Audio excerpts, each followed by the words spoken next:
Hey everybody, how's it going? Hope you're having a lovely day. From time to time, if you really twist my arm, I'll show you how to fix a MacBook. Don't get too spoiled with this, but every now and then I'll show you how to fix a MacBook. And one of the things I've been going over for many years is the fact that it's been getting more and more difficult to fix a MacBook. And it's been getting more and more difficult, to be quite frank, to fix a lot of devices. It's actually getting really difficult to claim that you own a lot of devices, but that's a topic for another video. One of the things I've been going over is how even just basic stuff like sleep sensors now require calibration or pairing, and it requires that you use proprietary software that doesn't come with the device. It requires that if you're a repair shop, you sign a very restrictive NDA to get access to that may limit your ability to have schematics, documentation, or chips and things of that nature in your repair shop. That's something I've mentioned when I talk about the IRP program. And unfortunately, this seems to be moving forward with each passing day and getting more and more annoying. This comes from a gentleman who is in a group along with somebody who works on my repair wiki, Jesse Cruz. And this gentleman over here did a video that says, Apple have now serialized the pencil functionality on the newest generation of iPad Pro. If you have your screen repaired, the repair company must move the paired microchip. If you use the pencil, this is a must. And in the video, he is showing a particular chip. Now, one thing I'm confused about is when I've looked up some of the data on that chip, it doesn't seem to be something that would be related to touchscreen functionality or pairing to a pencil. I'm using Tor for this, by the way. I use a different browser. I'm not visiting TikTok with my normal web browser. Screw that. So he's moving the microchip over in order for the pencil to work. Now, what made me kind of sad about this were some of the comments that I was reading in different online web forums. One of the things that really makes me sad is that, and the honest-to-God true red pill with all of this, is that a lot of this stuff that happens to us, it's not an evil, faraway company that's doing something horrible. Rather, if we're being honest with ourselves, it's us that ask for it. So my friend posted on a forum recently, and he was saying, there is no technical reason why this should be the case. And then somebody responded and said, replacing a complicated piece of electronics in a complicated electronic device is not the same as replacing shocks in a 2021 Subaru. I would dare say that when we're making arguments about safety and security and everything else, that there's actually a lot more potential danger that could occur if somebody improperly replaces the shocks in a Subaru, because that's a 3,000 or 4,000 pound vehicle that transports you down the road at 80 miles an hour, versus if you're using a pencil on a touchscreen. It says over here, the serialization of the parts also helps to stop the stolen phone market. If just any part is allowed, the profit on stolen devices just went up, making the devices more desirable targets. People scream at Apple to reduce the stolen phone market, yet when Apple does so by requiring validated parts, people scream that Apple is uncompetitive. It doesn't work both ways. Let's just imagine if you applied this to anything else. Let's forget the Apple Pencil, forget the iPad Pro. You change the brake pads on your car. Sorry, they're not the serial number of the original brake pads. Not going to work. Change the compressor on your air conditioner. Sorry, not the serial number of the original one. Not going to work. If you apply this to just about any other item made by any other company before the year 2010, it would seem insane. Even when you apply it to items with much greater chance of injury, much greater chance of harm, but for some reason, we accept it over here. And even if you scroll down through the comments of this particular TikTok video, which again, using Tor, I'm just not viewing this in my normal web browser. Screw that. Use a separate browser for any of this TikTok rubbish. It could be calibration tied to the serial number. This is a good argument that it's not paired, it's simply calibrated. But at the end of the day, what this gentleman says is very true. So Apple should provide the calibration tool like Google do with their Pixel screen replacement for third party. True. Again, whether or not it's pairing or calibration, does that really matter if you, the end customer, or the third-party repair shop don't have access to the tool to be able to do it? I don't care if they call it pairing. I don't care if they call it calibration. I don't care if they call it abracadabra.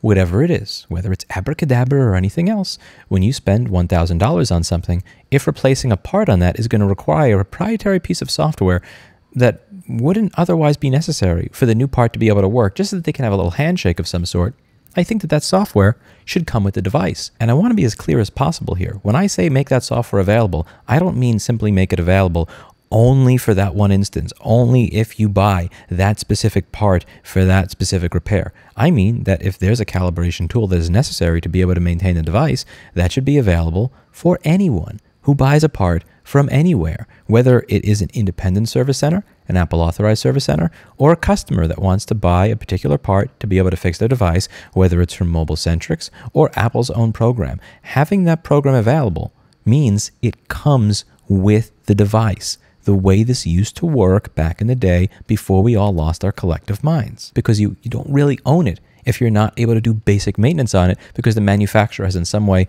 locked you out of being able to do that. That should not be hidden. I mean, they do. It's part of the diagnostic suite for Apple authorized service providers. And then over here, it says it should be free. Any consumer not certified dickhead shops. Now, Apple does have a program whereby the customer, for certain repairs, to be clear, not all repairs, certain repairs, they will make certain parts and certain software available. But what if you're one of those people that doesn't want to pay the manufacturer, but simultaneously also doesn't want to fix it themselves? You don't want to do this repair. It's too complex for you. Okay, but you also don't want to pay the manufacturer 90% the cost of the device to fix it. Maybe you want to come to somebody like me. Well, you can't, because I can't get access to that software unless I sign a very restrictive NDA. And in addition to the very restrictive NDA, I'm also not allowed to have certain things in my store, like CD3217s, or ISL 9240s, or LP132 WP1 DJAs, or MacBook schematics, which I do have because I needed to do my job. This is usually the part in the video where somebody will say, well, look, right to repair. If the end consumer may be able to get this through that program, then right to repair is really just about helping you make money. And one of the things that I've always maintained on this channel is that you should not accept the premise of assholes, rather than get all defensive and go, no, I'm not that greedy. I just want enough money to be able to live and, maybe go to Whole Foods once a month or so. Rather than becoming defensive, what you should do is you should say, hey, okay, so you're saying that we're just greedy and want to make money. Well, what do you think the reason is for having a proprietary calibration tool and not making it available to anybody else who wants to fix your products? What is the result of that going to be? Maybe less people fix your products. Maybe they have to use your repair service. Maybe they buy a new one. And who profits when you do that? Why do you think consumers willingly come to my business? Why do you think my business exists? My business exists because it makes money. But customers come to my business because they believe for them it is the best option. If they do not want to do the work themselves because they are afraid that they will screw it up, but they also do not want to go to the manufacturer to pay 70 to 90% the cost of the device to have it replaced, then going to an independent repair shop is their choice. And what we advocate for is for them to be able to have a choice. Now, again, at this point in time, I honestly don't know if this is calibration or serialization. 99% of my business when it comes to an iPhone or an iPad is data recovery. I don't really do the day-to-day screen swaps or anything like that anymore. We used to do that 8 years ago. It's just not our thing anymore. And that's almost not even what I really want the focus of this video to be. What I want the focus of this video to be is the fact that regardless of what it actually is that causes this, that you actually have people defending it, saying, you know what, like, okay, let's say that the software isn't available, right? Let's say that the software is not available. You have individuals that will say serialization, again, maybe it's just calibration, but even if it isn't, the serialization of parts also helps to stop the stolen phone racket. If just any part is allowed, the profit on stolen devices just went up, making the devices more desirable targets. People scream at Apple to reduce the stolen phone market. When they do so by requiring validated parts, people scream that Apple is uncompetitive. It just doesn't work both ways. So let's say that Apple was not making the software available to either the end consumer or the repair shop at all. A large segment of the population is completely okay with that because they believe that if that lens cracks in my camera and I go to replace that lens, that it should not be able to work. Sony should be able to tell me that if I replace the lens on my camera and they don't like the way I did it, that it's not going to work. This is a very, very dangerous path to go down.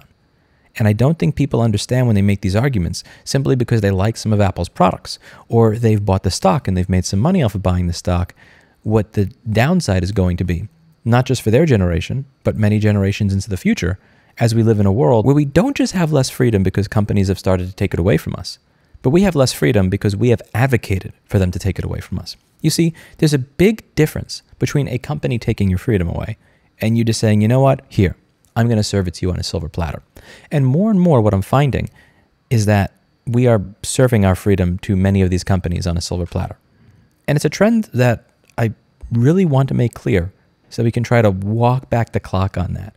Regardless, who cares? Let's say that Tim Cook makes this tool available tomorrow for every single man, woman, and child on earth. I don't even care. The part that bothers me is that if you scroll through enough of those TikTok comments, if you scroll through enough of what's on Mac Rumors and other sites, you will find people that will say, out loud, even if nobody gets access to the tool to be able to do this pairing. They don't care because it should be this way. And that should scare you. That's it for today. And as always, I hope you learned something. Also, we have some new guides on repair.wiki. For anybody that is interested over here, check out repair.wiki. This is run by my 501c3 nonprofit Repair Preservation Group. As you can see, we have a new guide for the 2141. It was a little slim before, it was missing a lot of stuff. And as you can see now, for the A2141 MacBook, we now have a nice, how many pages is this? 1, 2, 3, 4, 5, actually that's not really. 1, 2, 3, 4, 5, 6, 7, 8, 9, 10, 11, 12, 13, this literally just goes on forever. It's an absolutely beautiful guide.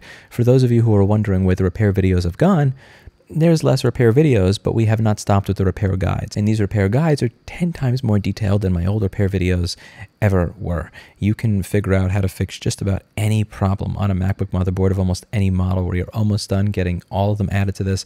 And I am so happy to see that there's a genuine community that's growing around building these guides and building this nonprofit so that more people can learn how to do the work that made this channel and this company successful. There's something to be said for when you achieve something in life, but there's something so much cooler about allowing 1,000 or 10,000 people to achieve what you achieved over and over again. It's just, the fun gets old when you do something, but it just continues infinitely when you get to see somebody else do it.